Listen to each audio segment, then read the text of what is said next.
Bhagavad Leela, 10th Canto, Chapter 71. Sri Krishna travels to Indraprastha from Dwarka. Uddhava replied to Krishna when asked for advice about attending the Rajasuya sacrifice in Indraprastha and seeking some counsel from Uddhava. O Lord, you should help your cousin perform the Rajasuya sacrifice. Help Yudhisthira perform that Rajasuya yajna. And you should also protect the kings that are begging for your shelter, the 20,000 kings that are locked in prison by Jarasandha.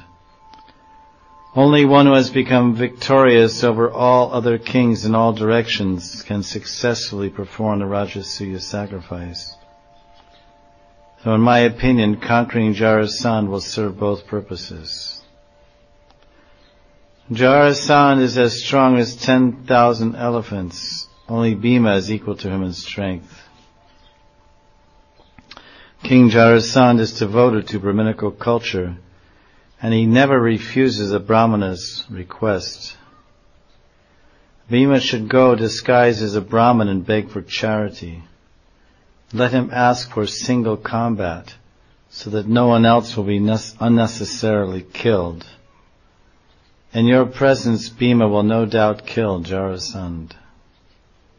Krishna, Devarshi Narad, and the Yadu elders all welcomed Uddhava's proposal. Krishna took permission to leave from his father Vasudeva, King Ugrasen, and Lord Balaram. He then ordered his servants headed by Daruka to prepare for the departure.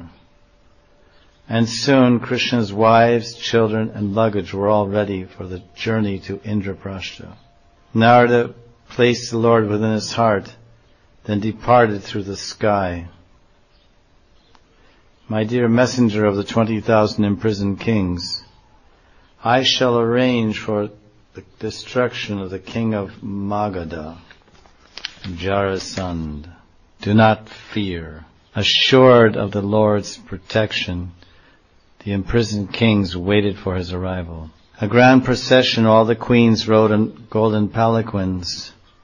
They're dressed in beautiful clothing and surrounded by guards with swords and shields, and all kinds of animals, domestic animals, pulling carts full of blankets and tents and clothing.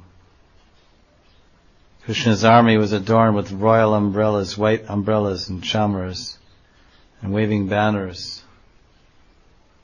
The army appeared like a great ocean with agitated waves and large aquatics. Krishna traveled through different provinces as he made his way across India. Finally arrived in Indraprastha. Maharaja's Yudhisthira was ecstatic over the arrival of Sri Krishna, and he cried and trembled in ecstasy to meet the Lord after so much time.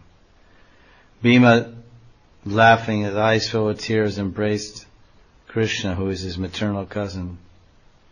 And then Krishna embraced Arjuna, Nakul, and Sahadev. Krishna and Arjuna embraced again and again, and Nakul and Sahadev showed respects by falling at Krishna's lotus feet. Krishna offered obeisances unto the Brahmanas and all the elderly persons. Krishna entered the city surrounded by his entourage and a musical ensemble. The young girls and women stopped their household chores and even left their husbands' beds and ran away from their house to see Krishna, although their hair was scattered and their clothing loosened. They showered flowers from the rooftops and embraced Krishna silently within their hearts, after taking him through the aperture of their wide open blooming eyes. The women, the Hastinapur ladies, upon seeing the Dwarka Mahishis, they commented, "What Sukriti have these queens done to attain Krishna as their husband? They are very fortunate." As the procession moved into Indraprastha, the different inhabitants there came forward to worship Krishna and offer him beautiful things. Kunti went to embrace the Lord when he arrived. Krishna offered obeisances to Kunti Devi, while Draupadi and Subhadra bowed down to Krishna. Draupadi went and worshipped Krishna's wives, beginning with the 8 major wives, Rukmini, Satyabhama, etc. He gave them many clothings and jewelry.